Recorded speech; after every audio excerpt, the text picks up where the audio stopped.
So hello everyone and welcome. I can see that some of you already know me from looking in the chat there. I'm Elizabeth from Charity Digital and I'm your host today, stepping in for our regular host Chris, who's on annual leave, lucky old him. This is the first time I'm hosting.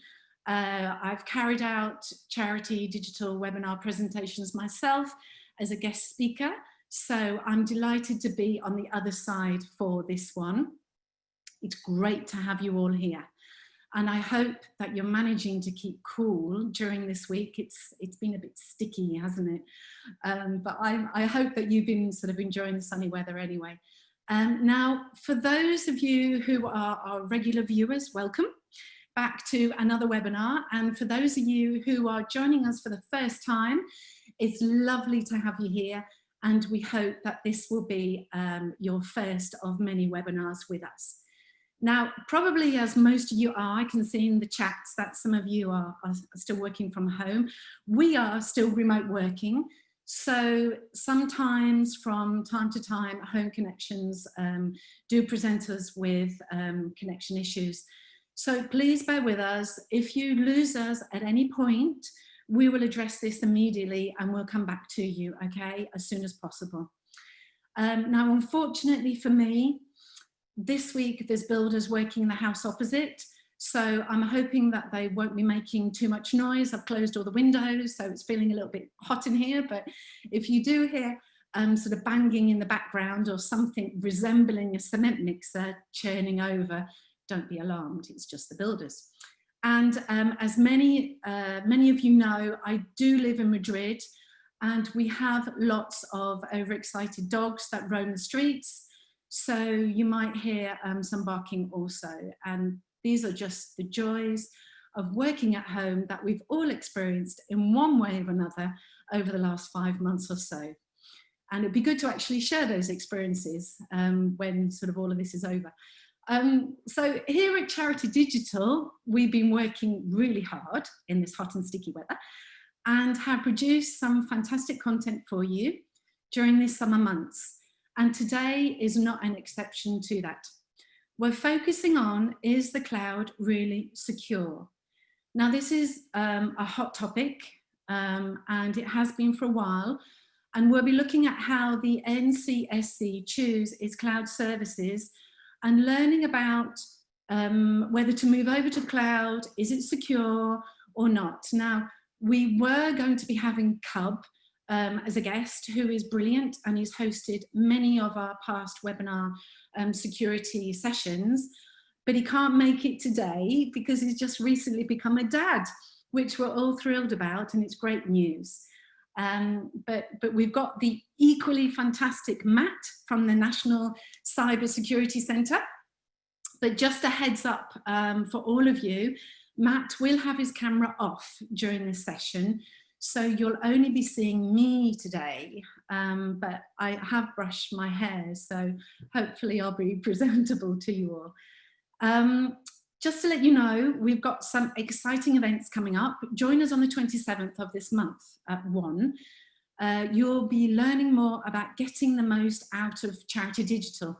So we've got our very own hands-on, experienced Charity Digital colleagues, Stuart and Rabia, as guests, who will be sharing some of the key aspects of Charity Digital Exchange and answering the most asked questions. So they'll be explaining what's available, the validation process, and also discussing a selection of digital tools and much more. So tune in for that. And you'll be shown sort of how to use our content and tools to drive increased impact for your charity.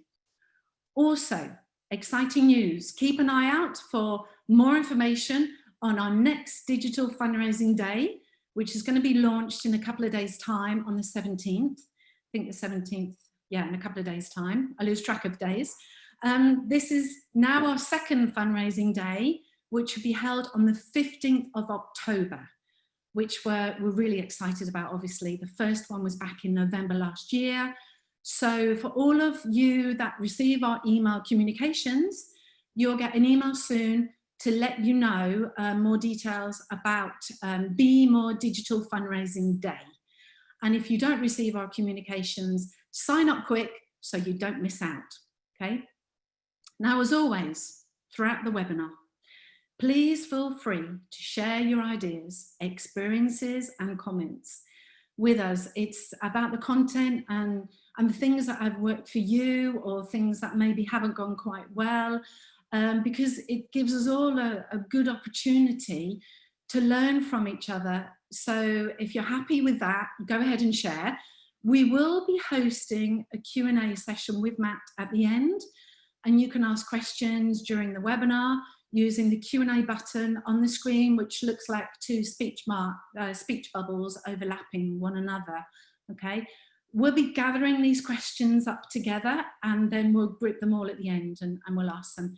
And today, we've actually discovered, when we're setting all this up, a new feature in Zoom where you can vote for the questions that others have asked. So we'll be trying out this in the session and we'll see how it goes. Okay, we're doing a bit of experimentation here as well. Now, we will answer all of your questions, so we might run over the hour as we have done in the past. So please feel free to leave if you can't stay.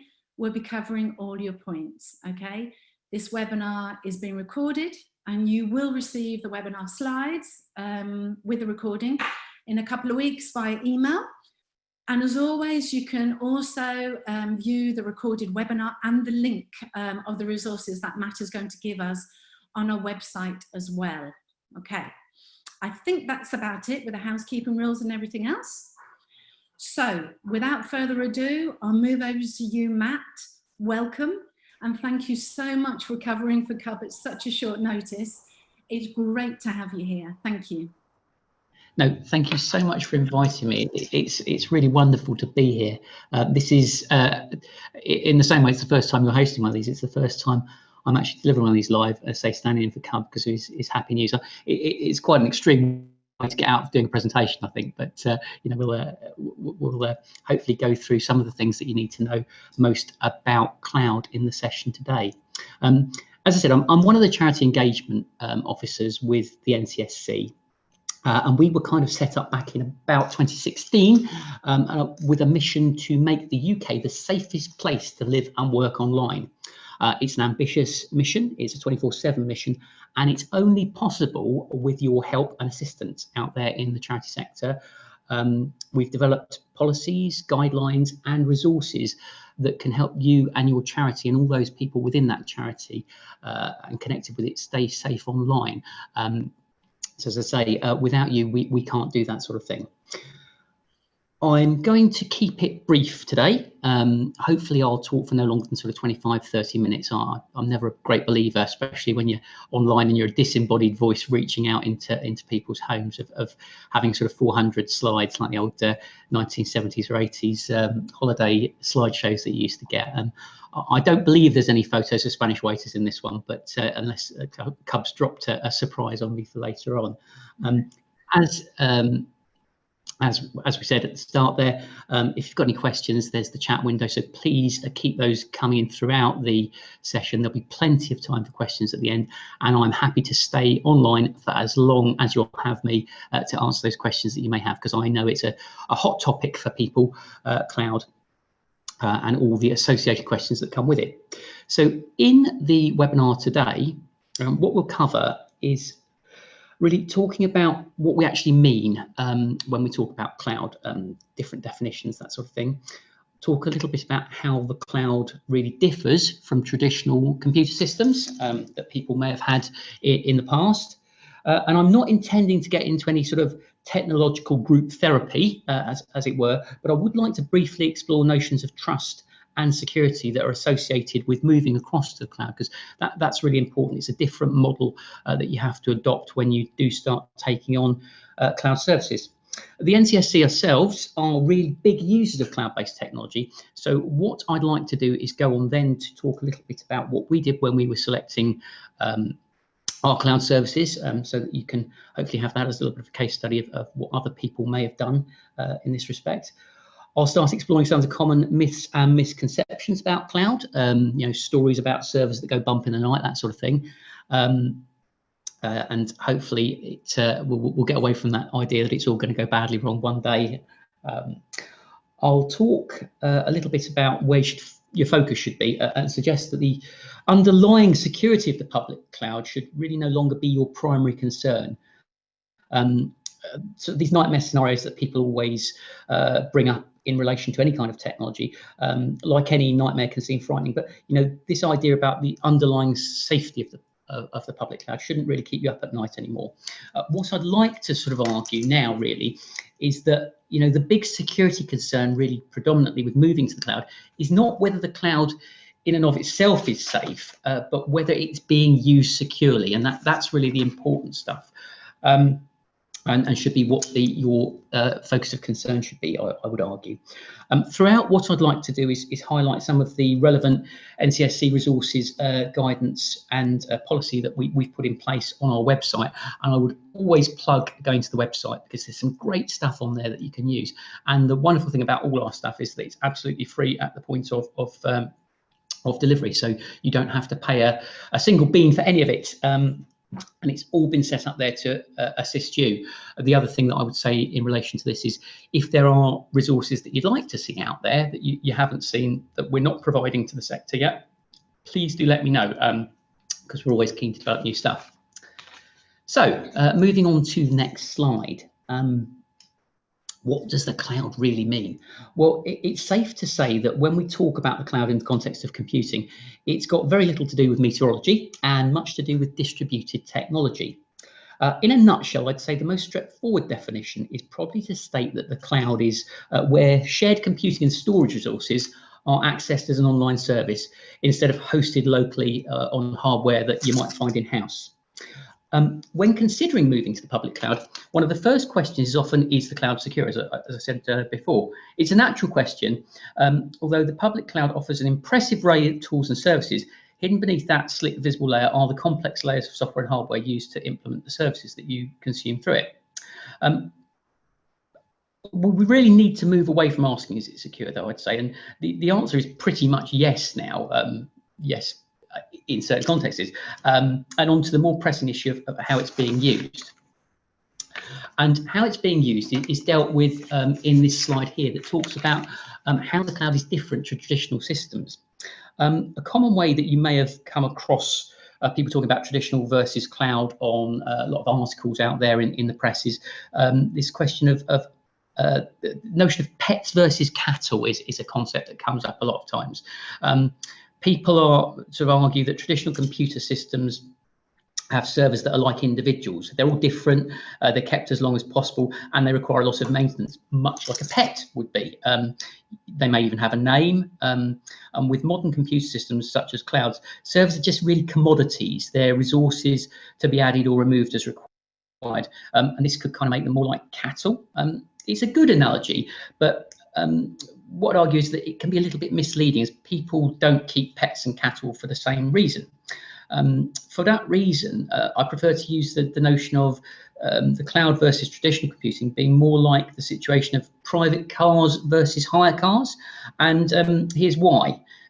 Essentially, we use both types of cars for broadly similar reasons, going from A to B.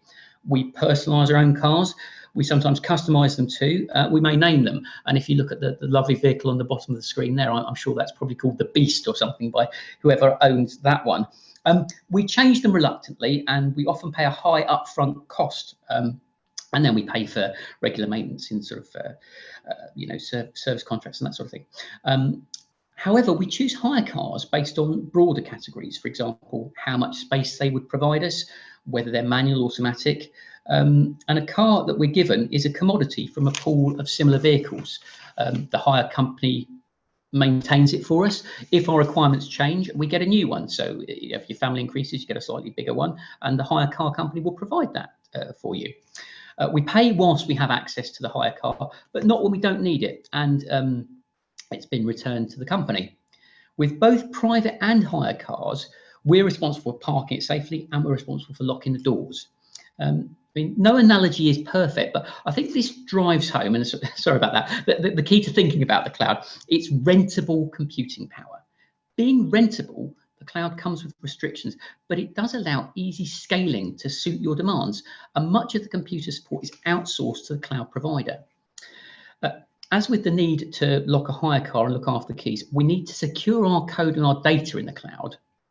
The commodity computing aspect can be turned into advantage with the right security model. When moving any system to the cloud, there are big gains to be made by redesigning it to take full advantage of all features that are on offer, that may be more than you have in your traditional computing systems. Both managed services and serverless functions pass much of the maintenance burden, including the security burden, to the cloud provider themselves. So that frees you up to do other things. Commodity servers can be patched by replacing them with a new server that's already patched. It's simpler and easier to test than trying to patch a running server. You don't have to do all that in-house maintenance that you would with traditional systems. Think of that hire car analogy again. If a hire car develops a fault, you just replace it rather than trying to fix it. You don't have that same bond with it that you would with your own kit potentially. A lot of the restrictions that we talk about in relation to cloud, at the end of the day, often just come down to how much money or resource you wish to spend on the cloud. So on to the next slide that I've got up there. And you can see there's a couple of vehicles that hire car companies might provide you with. Hopefully, they'll provide you with the top one rather than the bottom one on the slide there. And that's all about that trust and security model that you need to develop with your provider. With a little background, we can see now there's a problem with simply asking, is the cloud secure? The question is misleading because without context, it can't be answered. We tend to talk about computers being secure or insecure, but those terms are really meaningless, I would argue, by themselves. A computer is secure or insecure against specific attacks by specific attackers. People often say that the most secure computer is the one that's buried in concrete underneath the ocean, but then it's not very usable. To return to the analogy, do you trust the hire car company to get the hire car? You need, with them, you need to pass over a lot of personal information, including your driving license details. You can then rely on the company to control access to its copy of the car key and trust that the car is mechanically sound and hasn't been stolen. So really, what we're talking about here is due diligence. It's sensible to research a cloud provider's background and security. And if after you've done these background checks, you can't trust them to handle your data, you think they're going to give you the bottom vehicle on the slide there, just don't use them. Depending on the nature of your data and your risk appetite, there may be, that might be a reasonable decision, provided it's evidence-based and it's rational. You've gone through that thought process. You've gone through those conversations with the suppliers. This research will also show you how the cloud provider divides up the security responsibilities between you as a customer and themselves as the provider. It's often called the shared security model. Whilst they're broadly similar, for example, access control is under the control of the customer, whereas physical security of the data center is usually under the control of the cloud provider. Each provider differs slightly in the details of this, but those responsibilities will differ. There's ongoing research into ways of keeping the benefits of the cloud while reducing the need to trust your providers. But at the moment, this remains complicated, and currently it's more likely to introduce security problems than fix them, we'd argue. If you're interested in finding out more, as we said at the outset of the brief, there have been a whole load of blog posts and resource pages that we put up on the web, and we'll share those afterwards. And they, deal with how we approach getting trust in cloud providers. There's one called Brightening the Outlook of Security. There's one, another one of these horrible puns that we've done, Cloud with a Chance of Transparency. And there's another one, there's Confidence, and then there's Security, Software as a Service. I say the links will follow after the presentation. This notion of sort of less control and more security is an interesting one that we often come to when we're talking about cloud. There's this great temptation to try and control as much of your IT as possible in the belief that the associated vulnerabilities and security are known and understood then. Making sensible security decisions about public cloud services means not succumbing to this temptation. It means acknowledging that having control of the computer is sadly not the same as securing it, and recognizing that another company may actually be able to help you here. Giving up this control can feel really uncomfortable, but the cloud provider is better placed to manage its own services. Letting them manage as much as possible means that you can concentrate your security efforts on the features they don't offer. You have to trust your public cloud provider. If the only thing that mattered for security was the number of people that needed to be trusted, the cloud would offer poorer security than on-premises systems. However, that ignores the security benefits brought by the cloud. Those of patching, logging, monitoring, DDoS protection, easily duplicating systems across multiple regions, and so on. Obsessing about one element of security to the exclusion of everything else is a bad idea that leads to security weaknesses. So moving on this slide, I'm talking a little bit about how the NCSC chose its cloud providers, and that cartoon is one of my favourite ones, I think, in relation to security. It shows that if you put the wrong barriers in place, people will just go round it, and some of the barriers that you think you put in place often aren't particularly effective. As our chief architect at NCSC often says, a highly secure solution that nobody uses isn't secure at all. There's an extra nuance to this too. People will only choose to use a system that helps them get their job done. Therefore, when we were choosing our cloud services, we needed to focus on providing the right tools and ways of working to our people.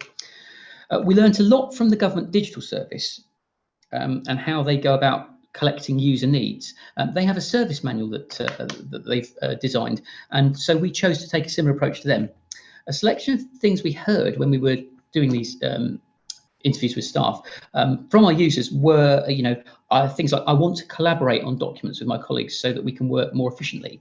I want to be confident that my files are backed up somewhere in case I break my device. I want the internet to work as well as it does on my computer at home. I want some of the same services to be available both on my laptop and my phone. I want to be able to collaborate with an external organisation using the web platform they're already using. We also had a duty of care to protect our users from some of the nastier bits of the web, and we had to make sure that we applied certain controls, such as retention of documents for our corporate record, and so that we could comply properly with the Freedom of Information Act as a government department. We quickly realised that we'd need quite a lot of confidence in at least some of the cloud services we were using. We reckoned that the most sensitive data sets would be our emails and our document management systems. To protect this data, we'd also need similar confidence in identity providers that make decisions about who can access what data and anything used to manage our devices.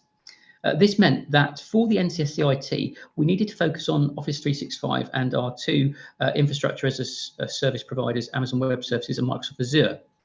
We turned to the NCSC Cloud Security Guidance, which again we provide on the web on our website, to assess each of the services, looking for good answers to each of our 14 security principles, which again is on our website. We wanted to carry out the full assessment as suggested in the guidance, as we were looking for confidence in some of the less measurable aspects of the service. And this included the amount of effort the providers put into maintaining the security of the services, the odds of them detecting an intrusion, and understanding how our data would be separate from other users of their system. We acquired this confidence in a few different ways. The providers had produced formal responses to our 14 security principles. This meant we didn't need to search lots of documents to get the answers to our main questions. Many of the responses to our security principles were backed up by independently auditable international standards, which meant we didn't need to blindly trust the claims being made. The providers had published good practice guides to help security-conscious enterprises get their internal configurations right. We've been fortunate enough to work closely with Microsoft and Amazon Web Services over the last few years. Their openness in those conversations, including the imperfections and future aspirations, gave us confidence that each of them knew how to run a service that was good enough to secure the data in question. It also meant that when they made security claims, we had a reason to believe them. Traditionally, someone would have spent a lot of time analysing the answers to the 14 principles to come up with a multicoloured bespoke spreadsheet describing exactly why we chose to trust the service at that moment. We didn't do that. Instead, we looked at the vendor responses to the principles, used some of the other sources to figure out if the answers were believable, and then decided whether the responses met our needs. And broadly speaking, they did. Then we simply got on with using the services, following the vendor's blueprints and good practice guides during setup and configuration. And that amount of security was just right. Our users told us quite a lot about how they wanted to do their work and the types of tools that would help. One of the common themes was that we wanted to use as much of the same software and cloud services as the rest of the tech sector, rather than us just sticking to the more legacy or bespoke ways of working that we'd had to use in the past, or the in-house stuff that we designed. One of the challenges of wanting to use a variety of software as a service solutions is that it's time consuming and often difficult to do a full security assessment against the service in the way that we've done for AWS, Azure and Office 365. We quickly realised, though, that we didn't need to get the same level of confidence in some of the other services we're using, because the reputational risk of something going wrong in those services was much lower. On the next slide, this is where, talk about the disasters. It's all going to go badly wrong, isn't it, if we start using cloud? Is that right? Well, sort of, maybe. Just like other software and hardware, the layers of the cloud can have undiscovered vulnerabilities. The nightmare scenario from a security point of view involves an attacker infiltrating these underlying layers and getting access to the work and any of the information that's stored in the cloud. But what about the nightmare scenarios? It's always possible to imagine a what-if scenario that leads to a successful attack. And this is easier if you don't have control of the computer in question. In that case, your imagination really can run wild. What I'd argue, though, is there's no point in pretending nightmare scenarios can never happen. One day, a public cloud provider may draw the straw and suffer a security catastrophe. But to put it in correct perspective, so will companies not using the cloud, since nothing about the nightmare scenario of these kinds is truly unique to the cloud. Take, for example, the recent case of Blackboard. Taken from its website, Blackboard has made a statement that in May of 2020, it's used predominantly in the charity sector, they discovered and stopped a ransomware attack. On the website, they go on to say that after discovering the attack, their cybersecurity team, together with the independent forensic experts and law enforcement, successfully prevented the cybercriminal from blocking their system access and fully encrypting the files, and ultimately expelled them from the system. Prior to locking the cybercriminal out, the cybercriminal removed a copy of a subset of data from their self-hosted environment. The cybercriminal did not access credit card information, bank account information, or social security numbers, they believe. They paid the cybercriminal's demand, and with the confirmation that the copy they had removed had been destroyed. Based on the nature of the incident, Blackboard go on to say that further research and third party, including law enforcement investigation, led them to state that they had no reason to believe that any data went beyond the cybercriminal was or will be misused or will be disseminated or otherwise made publicly available. On the statement they released, they went on to say that the incident did not involve solutions in their public cloud environment, actually, the Microsoft Azure, Amazon Web Services portion, nor did it involve the majority of the self-hosted environment. The subset of customers who were part of the incident were notified and supplied with additional information and resources. Obviously, as it says on their public statement, they went on to apologise that it happened and continue to do their very best to supply and help support customers jointly as they go on and navigate the incident. On the basis of probabilities, and given the huge investment cloud providers make in security, however, as a charity, what I'd argue is that it's really unlikely you could ever invest enough money in security to deliver an in-house solution that was now as secure, comparable to what a cloud service would provide you. Public cloud providers pay a lot of attention to the nightmare scenario, since it would also be a catastrophe for them. It's one of the unusual cases where commercial interests actually support computer security rather than being at odds with it. Usually things are having to be rushed to market to beat competition, but in this case, security really does matter. Cloud providers often have early access to vulnerability information that perhaps you wouldn't if you dealt with this sort of stuff yourself, so they can patch vulnerabilities before they're publicly announced. They publish the details of many of their security procedures to reassure the customers, and it's worthwhile reading these if you're having doubts or as and when you want to come and use a public cloud provider. In order to get that sort of level of security that cloud will give you now, you would really need to match the security of a cloud provider merely to keep pace with the current risks. Fail to do that, and you're more likely to suffer catastrophe than the provider would be. So where should your security focus be? Again, what I'd argue here is that catastrophic but rare risks are really best treated probably as disasters and incorporated into any disaster recovery plans you have for your business. What I'd say is the real security focus should be concentrating your efforts on access management and making sure your data is secure and only accessible to those that have a legitimate need or right to access it. In our experience, data breaches in the cloud mostly come from the customer failing to protect their data. Leaving your data insecure and hoping no one will find it is like leaving your car unlocked, back to that car metaphor again, hoping no one will steal it. There are always limits on the security resources available, and these are better spent, arguably, securing your data than worrying about a nightmare scenario.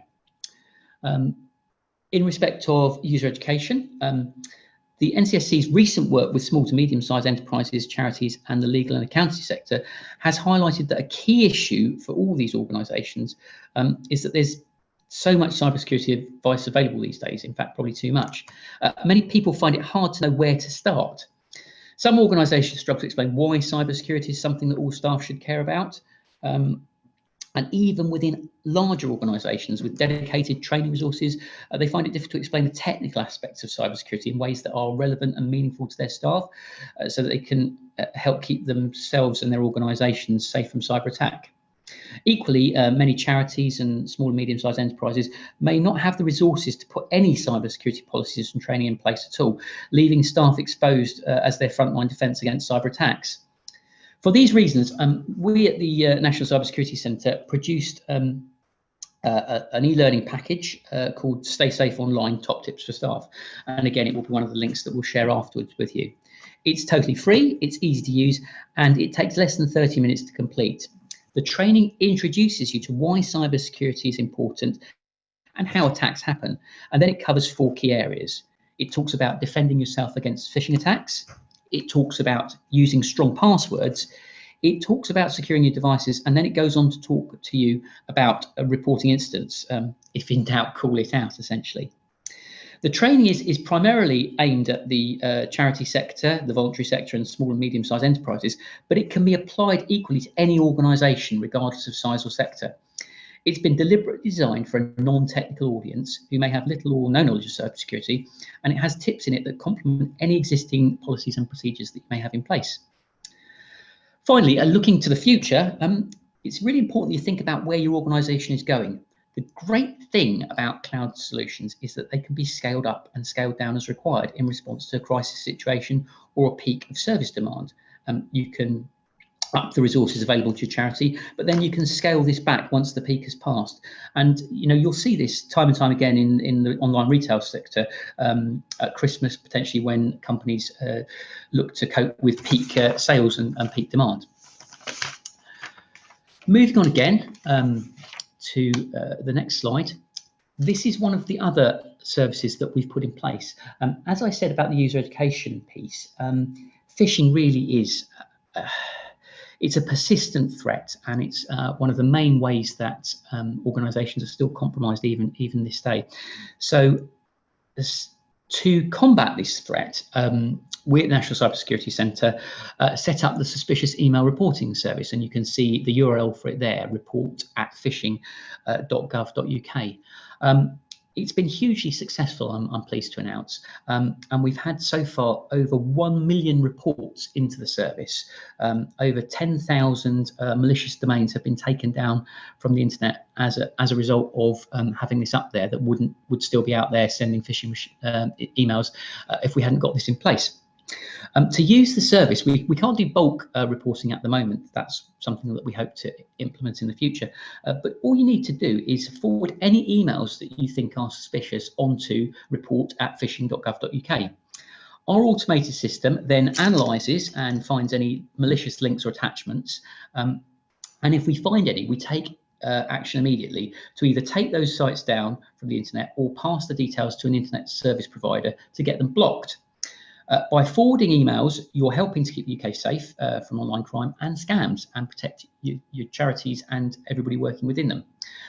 Again, you don't have to just take my word for it. The nation's favourite scam buster, Martin Lewis, also gave it a big endorsement when we launched back in April. And it's one of those things that we can do together. As an organisation, we at NCSC can't do anything without the help of people out there in the sector. So if you spot it, please report it.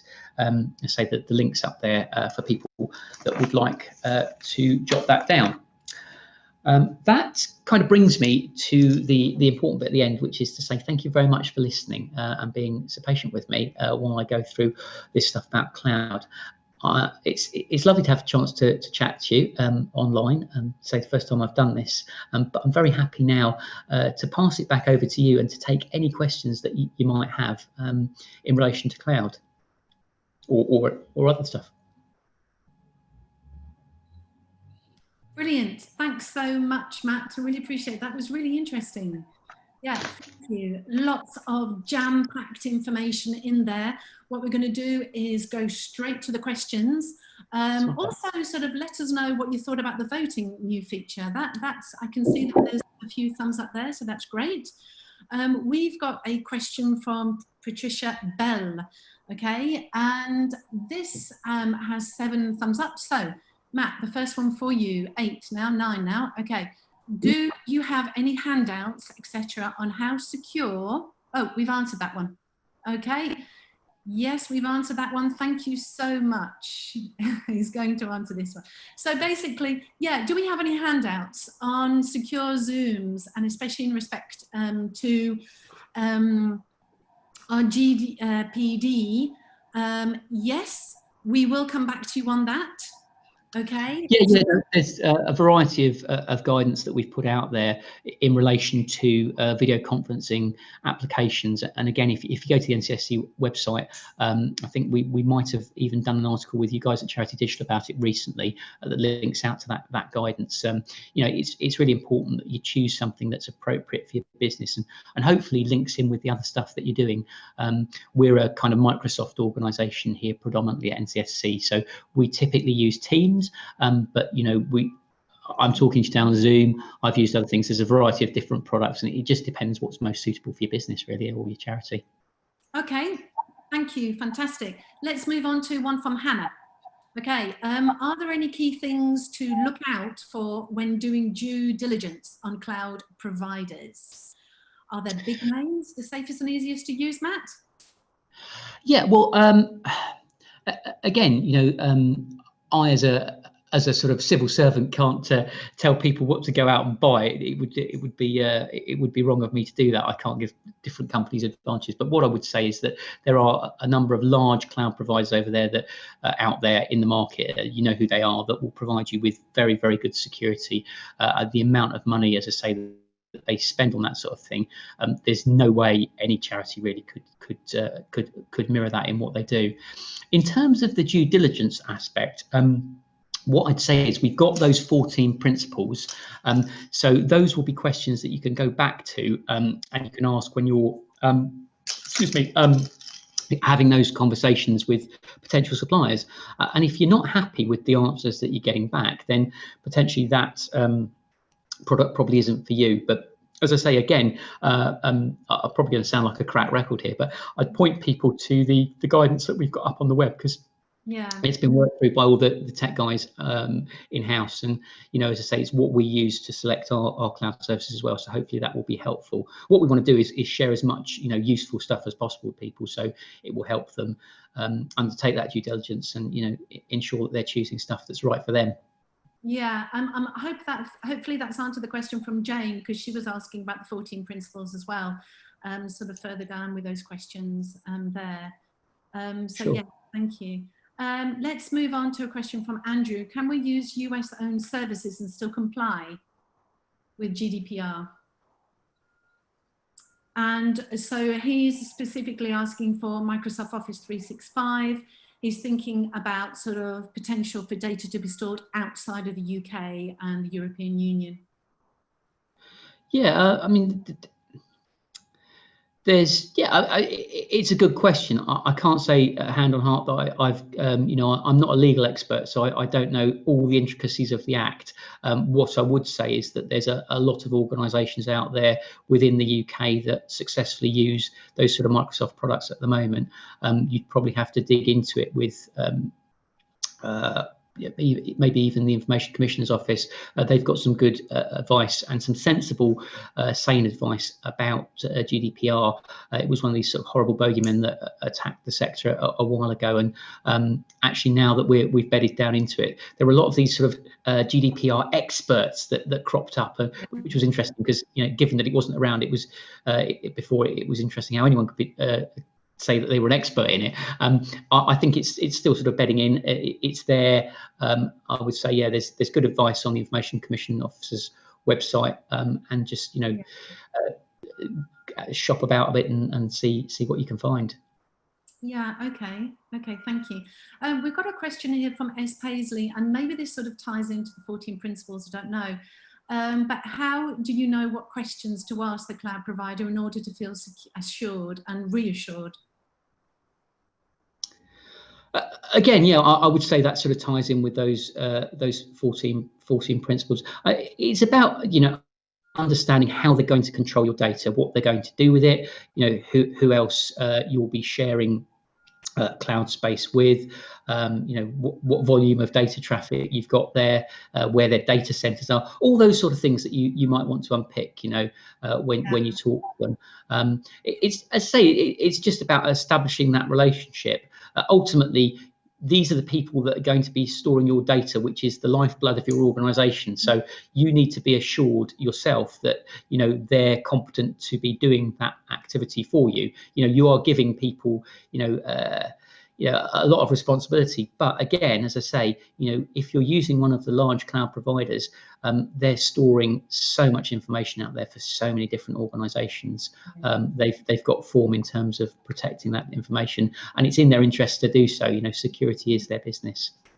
Yes, yeah, that's a really, really good point, definitely. Now, there's one that's cropped up that we've sort of been asked quite a lot over the last couple of months. It's still a very pertinent question from David, who said, do you recommend two-factor authorization versus syncing the computer with the cloud provider, or just with a password?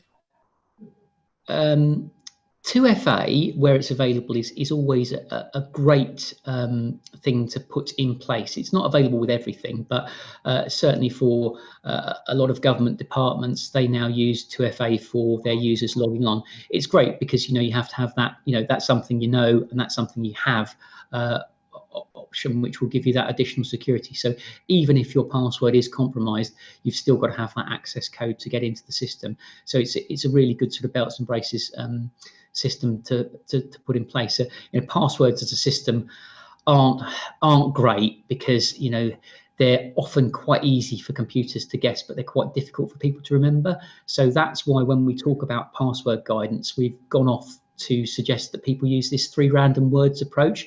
I don't know, chocolate, bicycle, fish or something, and maybe chuck in a couple of special characters or letters there, because as you build the length of your password, that's really the key to it. Length is the issue, because it will take people far longer to crack that sort of stuff. I mean, as computing advances, it always becomes easier to crack stuff. The attackers get better, the defenders have to get better. It's one of those sort of cat and mouse games that goes on down the generations. But yes, I would say, if you can implement two-factor authentication, make sure you don't overlook good password policy. And again, both guidance on both those topics is available on our website. Okay, fantastic. Yeah. Okay, let's move on and let's go over to a question. Do you have any research or opinions on the security of Google iCloud services with focus on Gmail and G Drive? I know that sort of G Suite is really quite popular with a lot of charities out there. So do you have anything specific or any sort of opinions on the security for that? Again, it would be probably wrong of me to comment on any individual provider, because as I say, it's up to the individual charities to go out there and look at what is appropriate for their needs. What I would say is that a lot of government departments now use G Suite services. A lot of charities use them, and there's a variety of different products out there on the market that will you can use, and all offer pretty good security if you're going to one of the larger providers. Okay, yeah, you can't really endorse any products yourself. No, I mean that's not really the job of the NCSC. The NCSC is set up to provide generic guidance out to the sector. So what we can do is we can provide broad principles. We can give you the questions that you need to ask those suppliers that you're going to. I mean, again, with things like our board toolkit that we've designed, we discovered that charity leaders perhaps weren't often looking at some of the IT risks within their businesses. Or so again, it was because they didn't really have a framework in which to ask those questions sensibly. So we came up with that board toolkit, and that now gives boards and charity leaders and people working in IT within charities a series of questions that they can ask of people that come in, because you will always get people in the cybersecurity sector trying to sell you magic beans, and trying to swap your cow for the magic beans. And what you have to do is be quite robust with people and say, well, hang on, does this actually provide my charity with what we need? Is this going to protect what we need in the way we need it to be protected? Yeah. Okay. Thank you. All right. So we're sort of going to go back a little bit to GDPR, and yes, the looming Brexit coming up. A question from Tricia: should we be aware and ask for confirmation of where cloud providers are located to allow us to adhere to GDPR? It's a very good idea to know where your data, which regions it's being stored in. It certainly can't be a bad thing. I mean, in advance of Brexit, most of our legislation will have already been lined up with that of Europe because of the relationship we've had with them for a very long time. As we go further into Brexit, I guess that's where the divergence may come further on down the line as we maybe plough a different furrow on different issues. But for the time being, yeah, that's a very sensible thing to do. Okay, thank you. Let's move on. Okay, I'm just looking at the questions that we've got up here. Okay, what is the best way, Matt, of securely transferring sensitive personal data with partner organisations when the user has agreed to the sharing in compliance with GDPR? Again, on the GDPR one. Are there any cheap or free, but secure, very secure tools that can do these transfers? Again, there's loads and loads of products out there that will do this for you. Again, it might be worth plugging at this point the Charity Digital Tech Exchange, because I know that you have a variety of different products there that are available free or at very low cost to charities, and pretty much do. You have one of pretty much everything that people could want. So as you look through that website, that does give people an idea about the range of products that's out there that might be appropriate for them. Yeah, I was going to say really to look on our Charity Digital website and all the products that are available. Obviously, you can't recommend any, but and just have a good read of all the resources that are there. Or you can contact our customer support if you do have any problems with the product, so that's fine. So yes, I would recommend going there. Now, we've got a question still from Patricia that I don't think we've quite answered, so I'm just going to go over it again. Do you have any handouts on how secure Zoom meetings are, especially in respect to GDPR? Our use is interviewing, what they do, they interview clients for PIP forms via Zoom or by Zoom. Again, we have a variety of different guidance sheets on our website about different video conferencing products. Again, it's looking more broadly at what you'd need to think about when you were selecting them and for what use you would be doing, what you would be doing and what the sensitivities are. I mean, it may be that if you're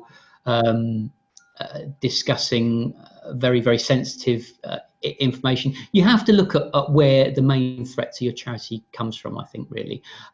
Again, you will get a lot of people telling you horror stories about, nation states and advanced persistent threats, but predominantly from the research that we've done, certainly again in the charity sector, the majority of threats are sort of from a organised crime, essentially.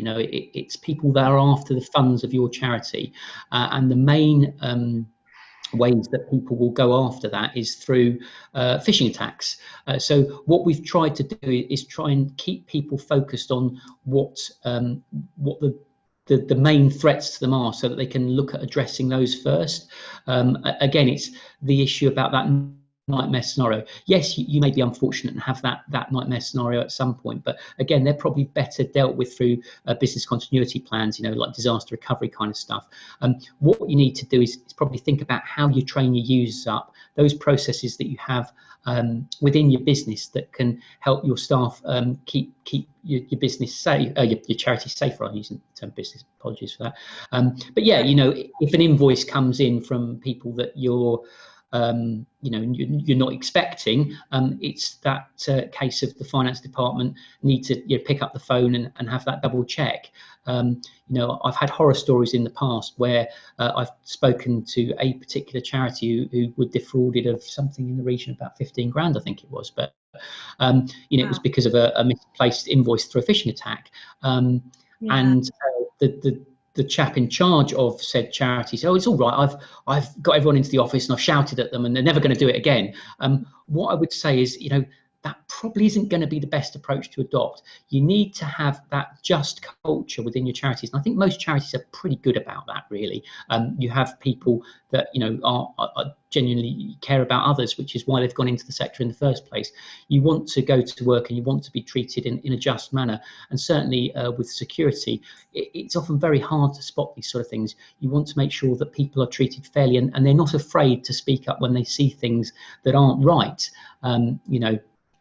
Through that, you'll address the majority of the threat. It may be that you're dealing with sensitive data on Zoom calls or on Teams chats or whatever, but I think it's about thinking again, drawing that question back to what the main threat to charities is from the cyber sector.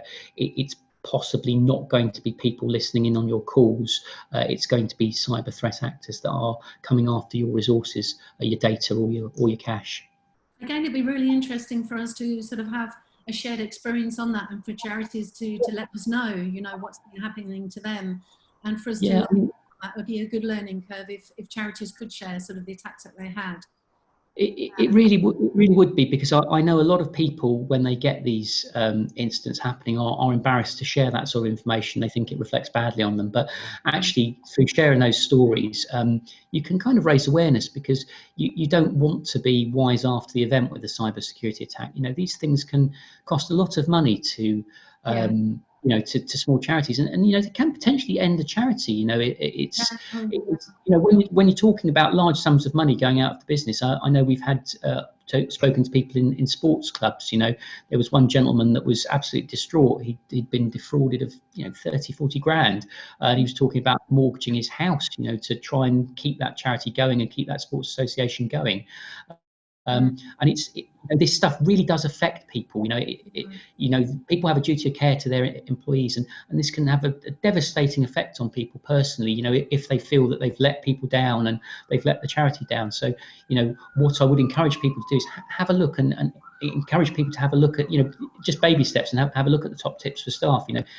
Have a think about this sort of stuff, because it really can help. It's far better to have those checks in place before the awful thing happens. Yes, indeed, I agree. Yeah, that's something to really mull over and have a think about. Yeah. Okay, let's that's culture again, really, and that comes through from leadership teams. It is. It's a case of sort of adapting and changing our culture to that respect as well. Yeah, definitely.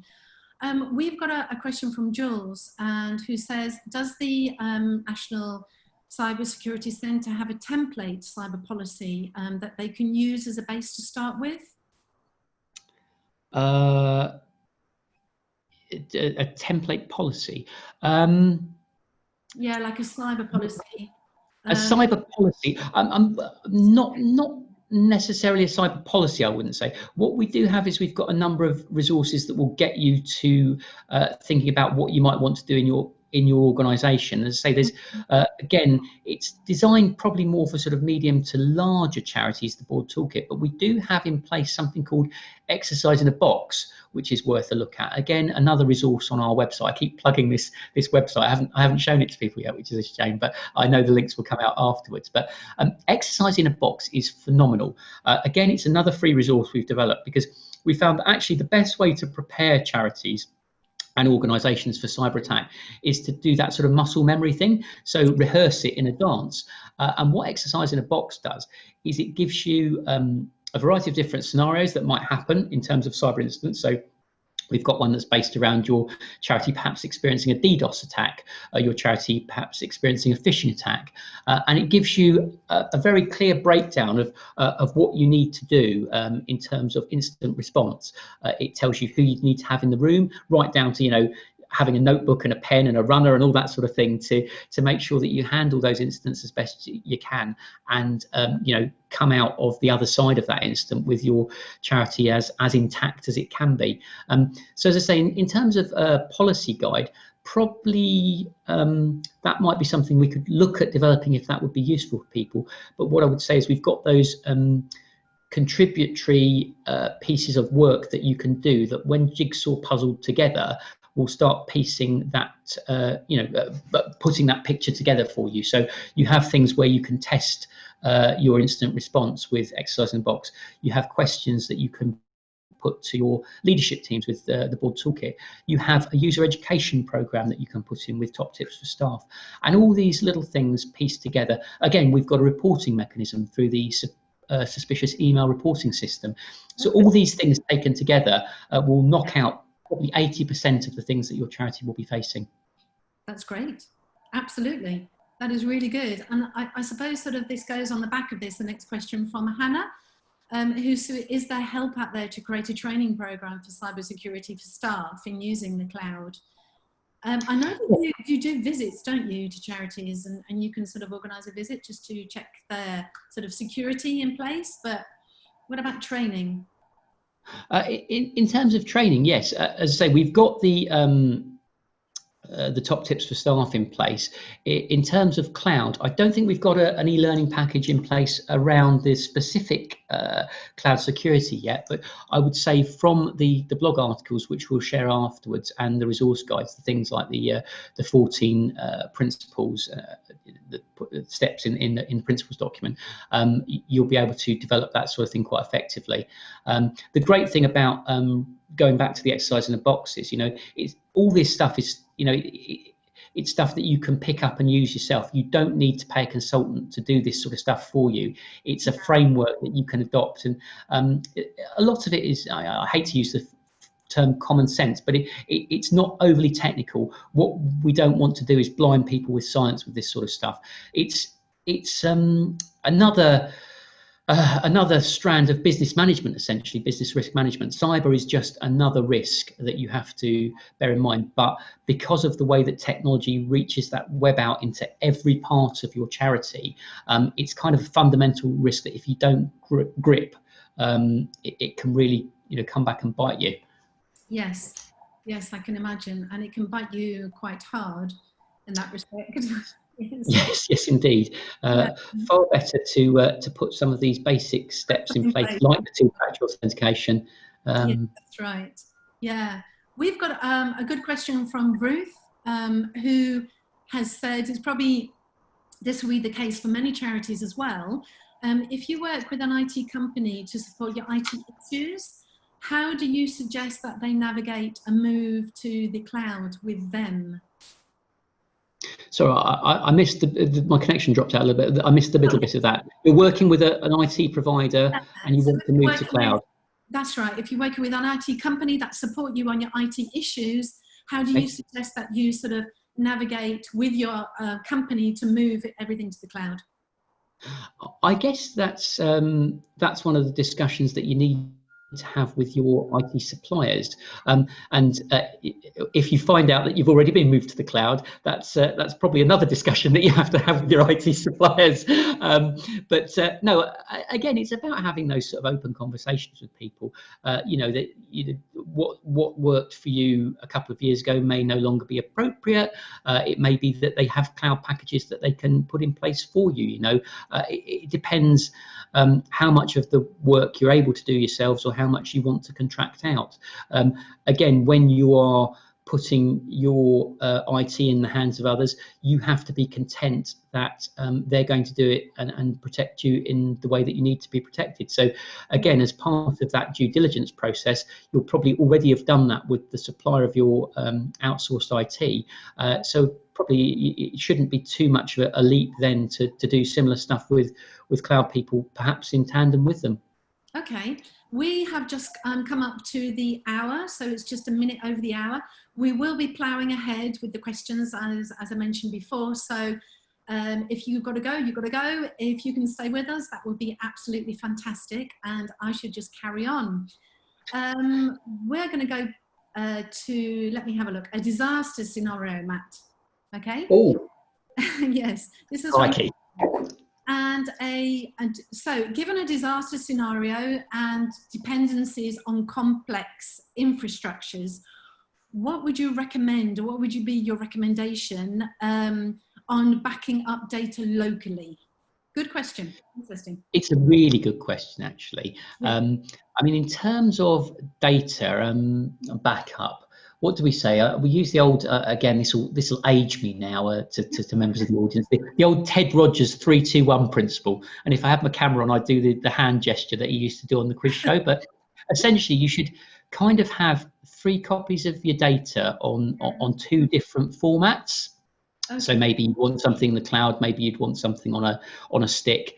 One of which of those should hopefully be off-site, in essence, but securely off-site. Don't just sort of chuck it in the back of the boot of the car and hope for the best.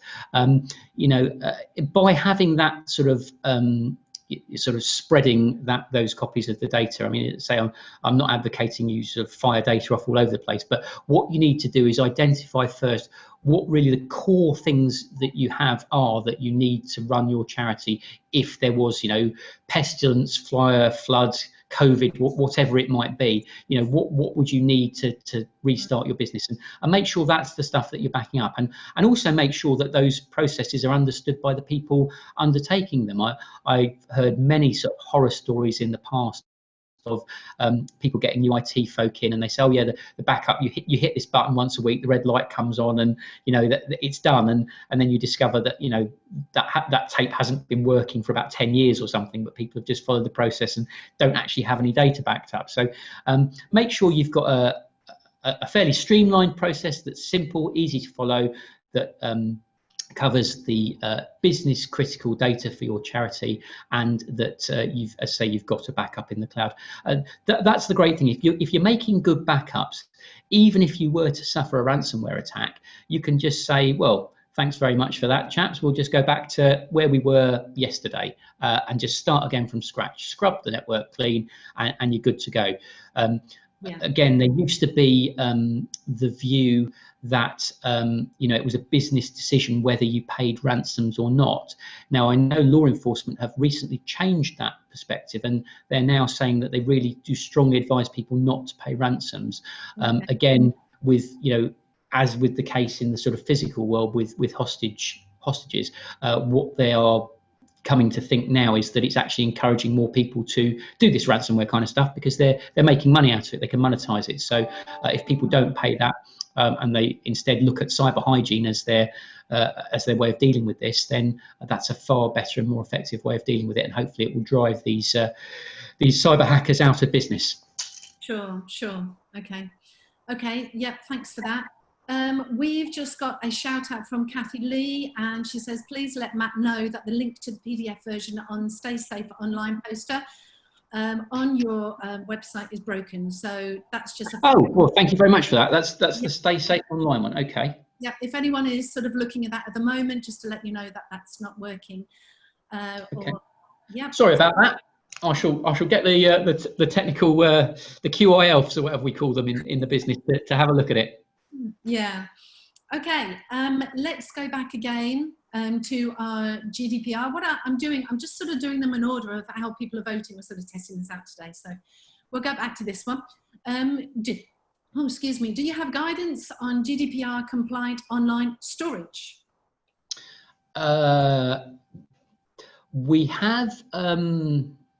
Let me think. There is on the website. There is a list of assured products, I believe. I'm not sure if that's still there or not. It's something that I think we're moving away from assessing individual products. But I would say if you want to look at that sort of GDPR compliant storage, it's probably worth looking at the individual vendors and seeing what their claims are and how they actually hold up. Again, you might want to have a look at some of the stuff that the ICO is putting out, because they'll probably have principles about what you'd want to look for there as well. Yes, okay, yeah, that's good. Now we're going to go back to a question about a password. So obviously you were going over, Matt, about, you really need to have good passwords. And it's something that we all struggle with, especially when we get older, because we just can't remember the passwords. And I've got them. I know a guy that's got them all written down on a piece of paper, so that doesn't really help. But I don't know, what's the best way to store your passwords? I know that we at Charity Digital obviously have, sort of your password hub that you just log into for one place, which is really works well for us. I mean, it will very much depend on the size of your charity, your user needs, who you've got, that sort of thing in the business. I mean, I think the worst sort of password security I've ever seen is someone scratching their PIN into the back of their cash point card with a kind of knife. Which probably isn't to be advised. So yeah, I wouldn't go sort of scratching it into the body of your PC if you've got a password you can't remember. But I mean, what we do say now is that really try and choose a password based on that 3 random words principle. But don't swerve away from using things like the browser storage on your computer. Often you'll find that a lot of modern browsers, the ones, your Chromes, your Internet Explorers, they will offer that facility to save passwords. It's far better, we've discovered now, to really use those sort of facilities. Obviously you could use a password manager if you wanted to as well. People struggle a little bit with them sometimes, and you can have offline ones or you can have online ones. But yeah, I mean, use those facilities, because it's far better to do that than have one password, which is password 123 that you use for everything.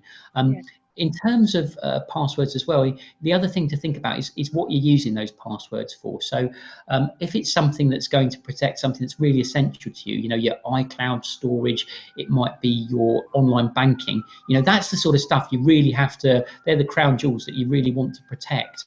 But again, I don't mean to be rude to the library service here, but if it's something you're using to check out your library books, that you might want to think about a different level of tier of password for that.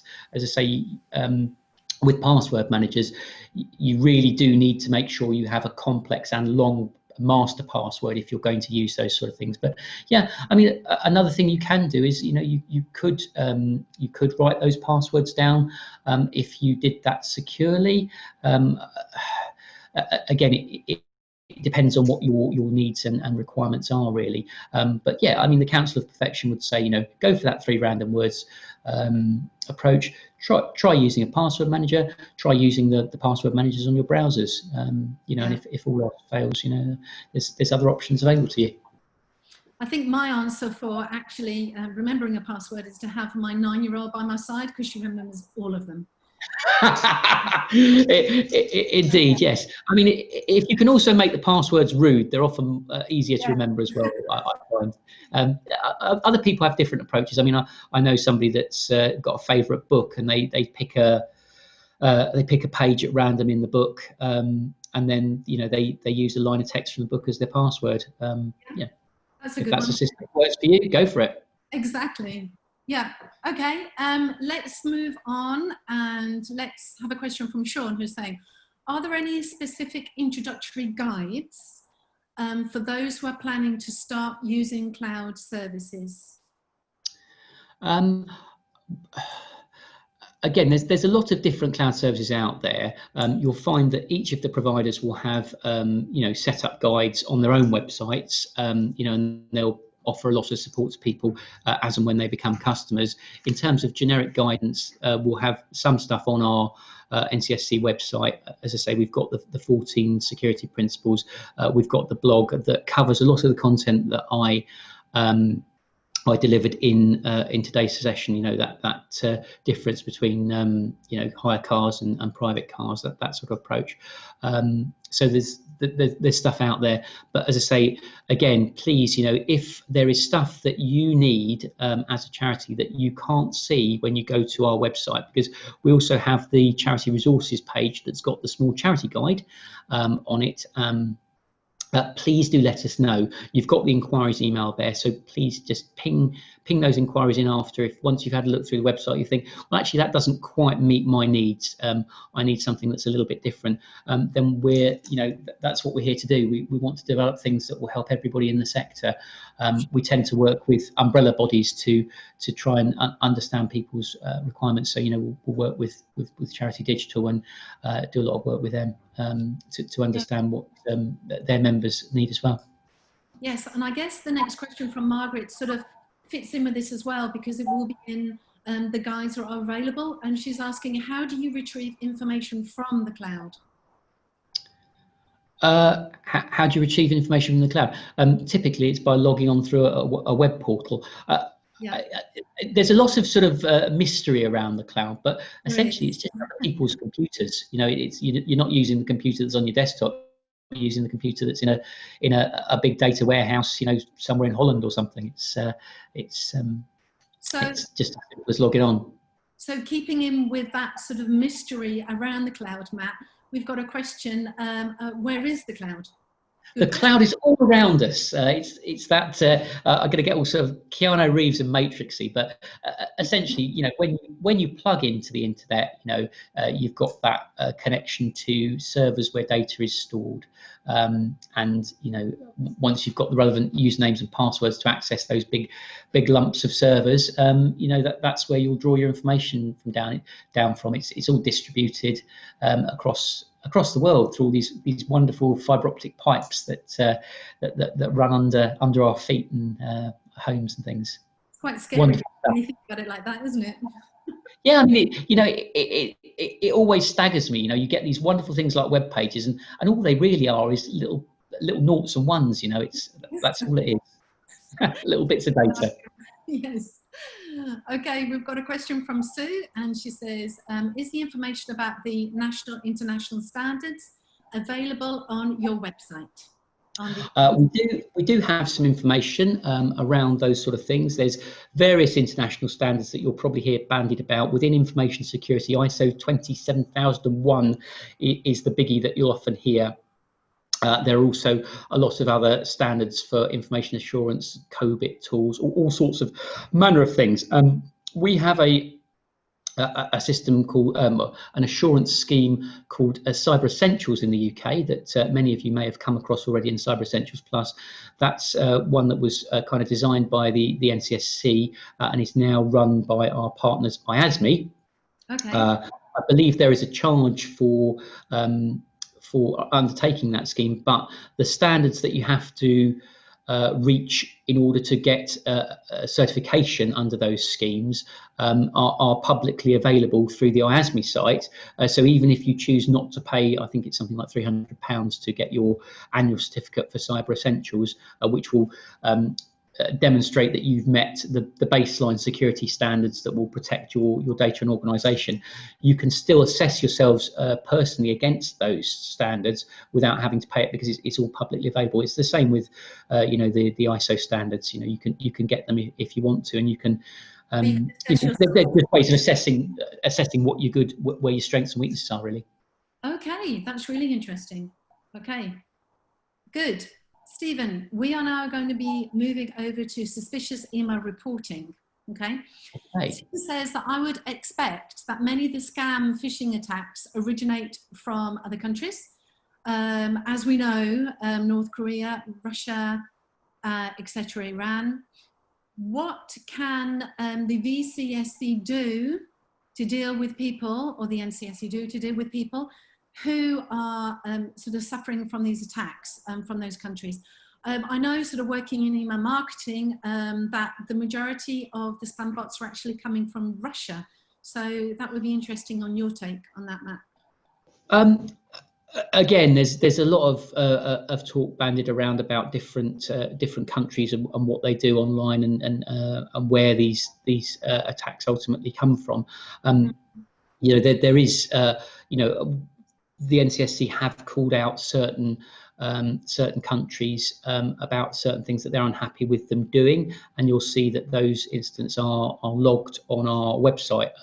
We'll put out advisories if there's things that we think are of national significance that need to be addressed. The simple answer, though, I think really is that sort of stuff can be blocked as it's coming. It doesn't really matter where it originates from, but those we don't talk about whitelisting and blacklisting anymore. But those sort of it's coming from somewhere, and if it can't be stopped at source, it can be stopped at en route, as it were.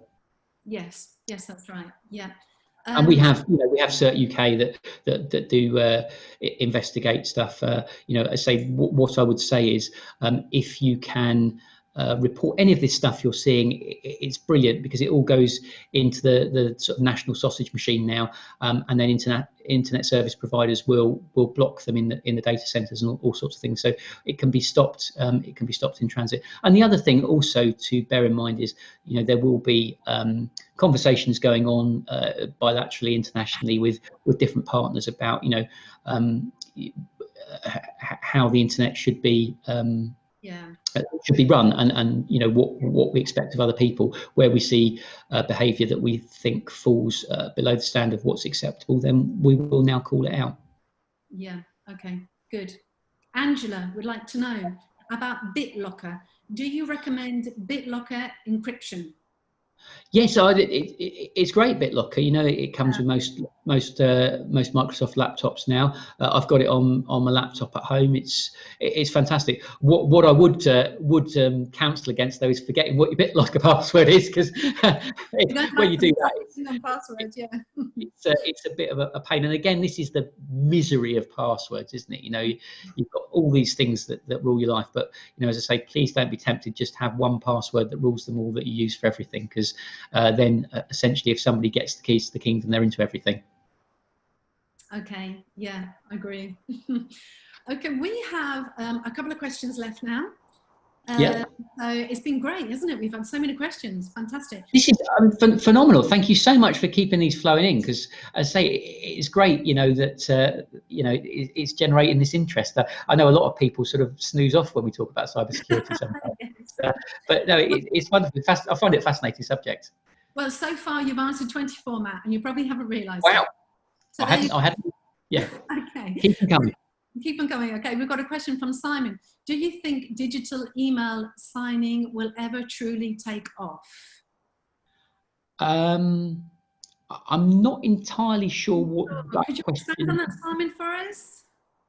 Could you expand a little bit on that? Because I know digital. You can have certificates that prove who you are, that come with your emails. So he's no longer with us. Okay. Okay. Maybe we'll just get offline, and maybe we can take that one offline. If we get in contact with him, certainly happy to address that. But yeah, encryption, which is kind of a way of signing your emails, is with us now. It's here and now. You'll find it in messaging apps. People will talk about military grade encryption for things like I don't know, WhatsApp or Signal or whatever it is you use. But yeah, that's just a way of proving who you are. This public key encryption's been around for years, so it is with us. Whether people will get in the habit of encrypting everything they do, I don't know is the answer. It just depends on how much of a sort of a risk you think some of your communications pose to you, or whatever.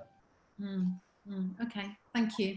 Yeah, so we will take that offline, and we could just that more in depth. So we give some sort of various alternatives for that. Okay, we have a couple more. Yeah, we got another question there as well. Great.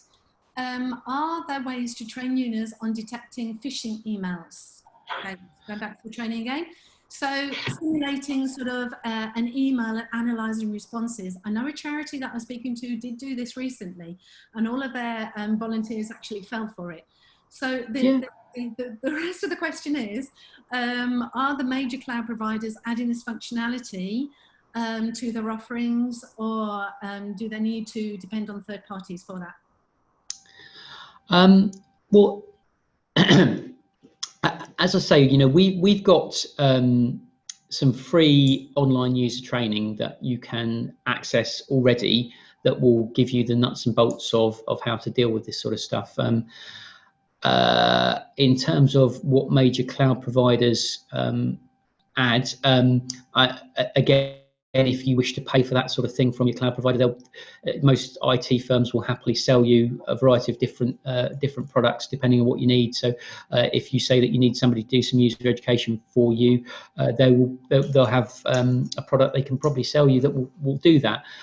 Phishing simulations, yeah. I mean, again, that I'm always cautious not to sort of stigmatize users, because people are busy, and this stuff is good. I mean, it's not you've been selected first prize in the Nigerian lottery or whatever it is anymore. I mean, there is that stuff out there, but a lot of this stuff is quite hard to spot. I mean, I know we had what was it we had.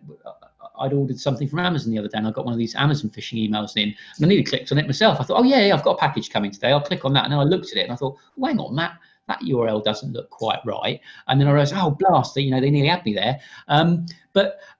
Yeah, I mean, I would say it's all about establishing that just culture in your organisation. Don't beat people up. I mean, a few years ago, certainly in certain sectors, I don't believe it was prevalent in the charity sector, but some big corporations were sort of saying, oh, you fall for 3 of these phishing attacks and we'll sack you, and I really don't think that's a helpful model to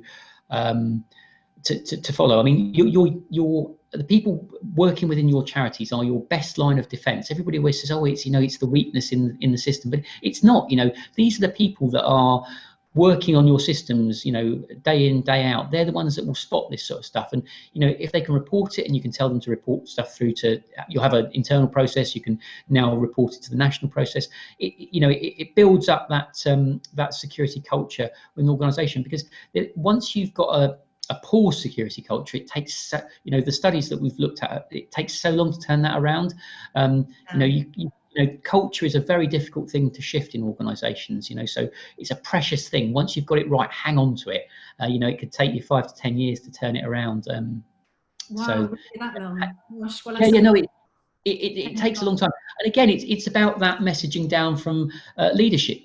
If you have leaders in your charity that are regularly leaving their screens unlocked, sharing their passwords, playing fast and loose with all this sort of stuff, clicking on multiple phishing links, and if they're not walking the walk and talking the talk or whatever it is, why should anybody else in the charity do that? Try and get people to take this sort of stuff seriously and understand why it's a risk to the business. The charity. Indeed, it is a big risk, and Tricia is sort of asking the same sort of thing, and she's asking whether she can suggest to remind their staff that the cloud is safe, but obviously it all comes down to them not following unknown links, etc.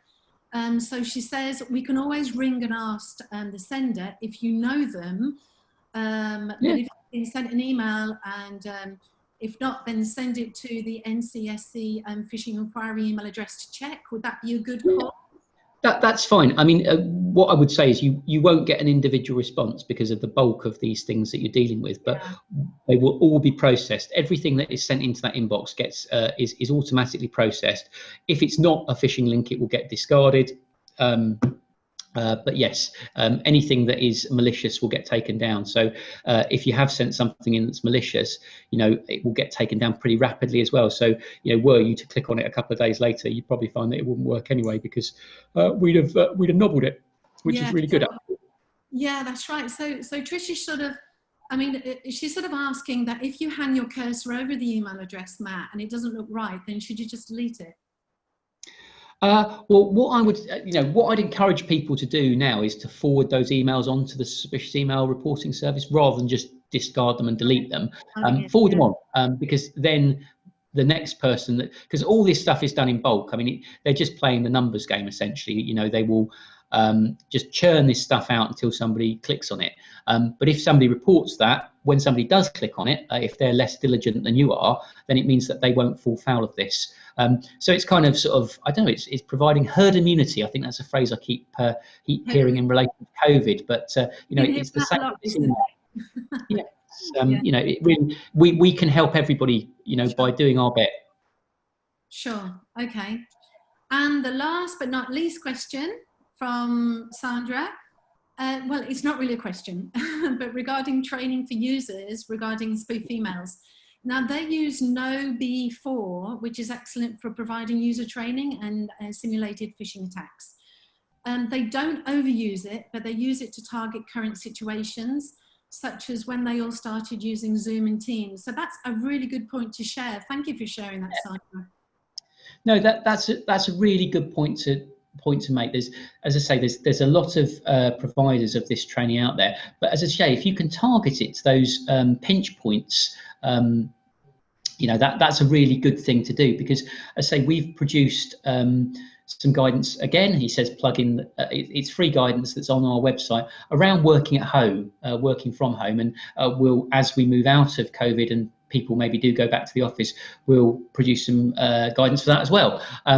Because it was a real big change, a massive change for everybody, you know, and you know, when you're in the office environment, you know, there may be other people that you can ask about these sort of things, but you know, when you're at home, you're possibly more in your comfort zone, and you may be, you know, it might be harder to spot some of this stuff sometimes. So yeah, it's a really good point to make. You know, make sure you're doing this stuff, you know, at the right time for your people. Yes, indeed. Thank you so much for sharing that. We really appreciate it. All your comments, all your sharing. Amazing. Well, that's it. A massive thank you to you, Matt, for a great session. Lots of information, interesting and engaging questions. Yeah, Thanks no, for sticking with us. it's been brilliant. Thank you so much. Yeah, we've run over quite a bit, but that's good. That means that we've generated such a lot of interest, so that's fantastic. Yeah. And well, thank you to people that have stayed with us. It's brilliant. I hope it's dealt with your issues. Again, if you do have further questions, you've got the inquiries email address there. Fire them in, and we're happy to help, or you know, develop stuff that you need. Brilliant. And thanks to everyone for listening. Thanks for sharing again. As I explained in the intro, we'll be sending out the recording and the slides in a couple of weeks. If you could just take a few minutes now to give us some feedback, that would be most appreciated, because we're always looking to improve our webinar service, our content to you. So please take just a few minutes just to click on that feedback link and let us know what you thought of this webinar. One more thing before we go, just a reminder of what's coming up. We've got another podcast, Why Sharing is the Key to Service Delivery Success, which is coming up soon on the 18th, so keep an eye out for this one. Also, as I've mentioned before, our next live webinar is Getting the Most Out of Charity Digital next Thursday. That's the 27th. Don't miss it. Thanks again, Matt. It's been a great webinar. Thanks, everyone. And we'll see you soon. Enjoy the rest of your week.